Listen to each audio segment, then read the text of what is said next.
Rubies तड़का में खुश आमदीद। जहाँ रहें खुश रहें आबाद रहें। तो जनाब आज हम जो बनाने जा रहे हैं वो बड़े मज़े के क्रिस्पी हाय हाय मज़ेदार से हम आज पकौड़े बना रहे हैं, वो भी बंद गोभी के, वो भी मेरे स्टाइल में। तो इसके लिए आपने सबसे पहले क्या करना है, जिन चीज़ों की आपको ज़रूरत है उनमें आपने बंद गोभी को ले लेना है, अच्छे से धो के वॉश करके इस तरह कटिंग कर लेनी है उसकी। उसके बाद आपने मीडियम साइज़ के प्याज को स्लाइस की सूरत में काट लेना है। आपने 4 से 5 अदद हरी मिर्चों को बारीक बारीक कुतर लेना है।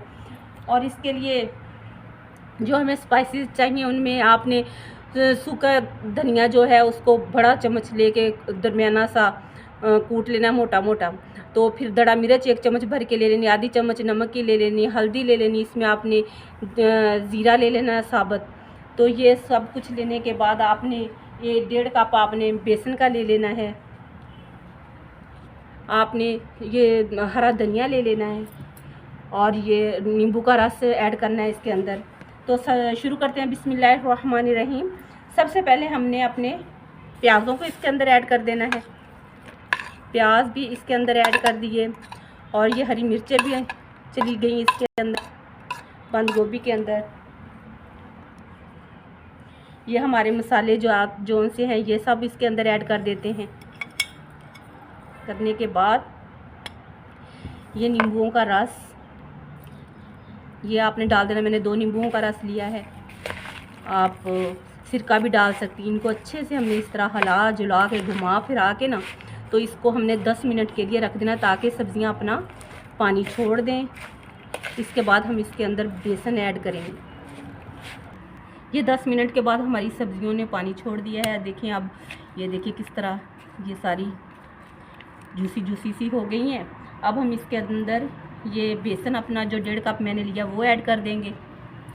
इस 2 चम्मच मैदे के भी इसके अंदर ऐड कर दिए। आप चावलों का आटा भी ऐड कर सकती हैं, अगर आपके पास मैदा है तो मैदा ऐड कर लें, चावलों का आटा है तो वो ऐड कर दें। ये हरा धनिया ऐड कर दिया है। अब हम इसको अच्छे से इस बेसन को सब्जियों के अंदर मिक्स करेंगे और अच्छे से इसको गूंद लेंगे। ये देखिए अब हमारे बेसन बिल्कुल ये देखिए किस तरह। अब हमें थोड़ा सा पानी इसके अंदर ऐड करना पड़ेगा। तो इसके बाद जो काम हाथों की मदद से इजीली हो जाता है ना, वो चमचों से नहीं होता, इसलिए मैं हाथों का इस्तेमाल करती हूँ।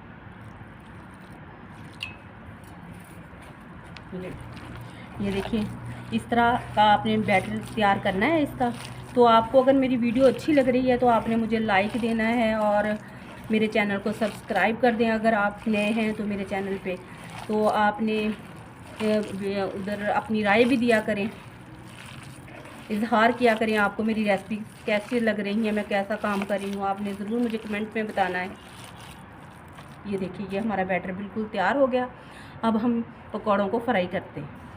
ये हमारा ऑयल बिल्कुल रेडी है। अब हम इसमें अपने पकौड़ों को फ्राई करते हैं। बिस्मिल्लाहिर्रहमानिर्रहीम।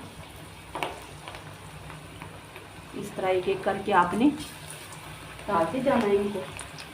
ये बड़े मज़े के बनते हैं, आपने इस रेसिपी को ज़रूर ट्राई करना है। इस तरह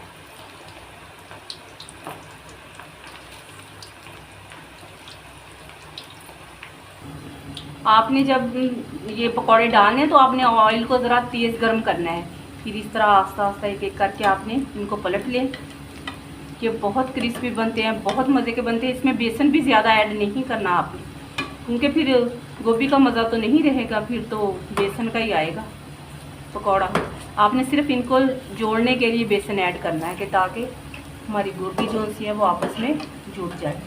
इस तरह बहुत मज़े के बनते हैं। आपने मेरी रेसिपी को ज़रूर ट्राई करना है और मुझे फीडबैक देना है इसका।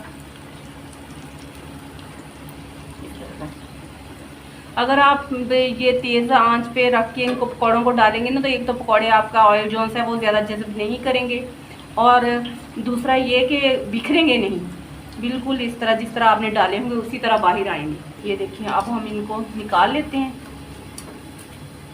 ये देखिए फिर हम इस तरह करके पकौड़े अपने अगले भी फ्राई करते हैं। और मैं आपको बताऊंगी कि नेक्स्ट जो आपने डालने हैं वो आप बेशक उसको जैसे आलू की टिक्कियाँ नहीं बनाते इस तरह इनकी शेप बना लें।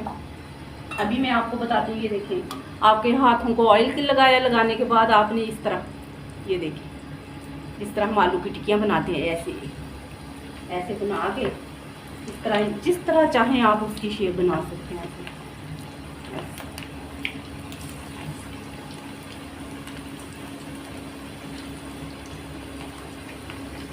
रोल की सूरत में भी बना लेना है ऐसे।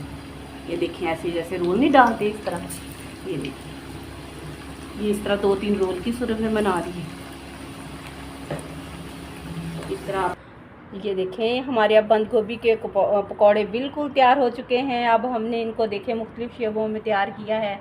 कोई गोल टिक्कियों की सूरत में बनाया है, ये कोई कबाबों की सूरत में इनको बनाया। इस तरह आप शेप दे सकती हैं, मेहमानों के लिए बना सकती हैं। आप देखें रमज़ान की आमद है तो आप रोज़ों में इनको ट्राई कीजिएगा और मुझे कमेंट्स में ज़रूर बताया करें कि आपको मेरी रेसिपी कैसी लगी है। मेरे चैनल को कीजिएगा सब्सक्राइब, दुआओं में रखिएगा याद। जहाँ रहें हैप्पी रहें, हेल्दी रहें। तो ये देखें मैंने इनको, इतने क्रिस्पी हैं ये देखें, माशाल्लाह माशाल्लाह। ये देखिए इसके साथ खाएं, दही की चटनी के साथ। आपने इसको ज़रूर ट्राई करना है और मुझे ज़रूर कमेंट्स में बताना है कि आपको कैसी लगी ये रेसिपी। और रमज़ान अब आ रहे हैं तो आपने उसमें भी ट्राई करना है। आपको कैसे लगे, मेहमान आए उनके लिए बनाएं, खुद बना के खाएं, बच्चों को खिलाएं भी, घर को भी खिलाएं, अपने आप को भी खिलाएं। हैप्पी रहें, आबाद रहें, जहाँ रहें। दुआओं में रखिएगा याद। अल्लाह हाफिज़।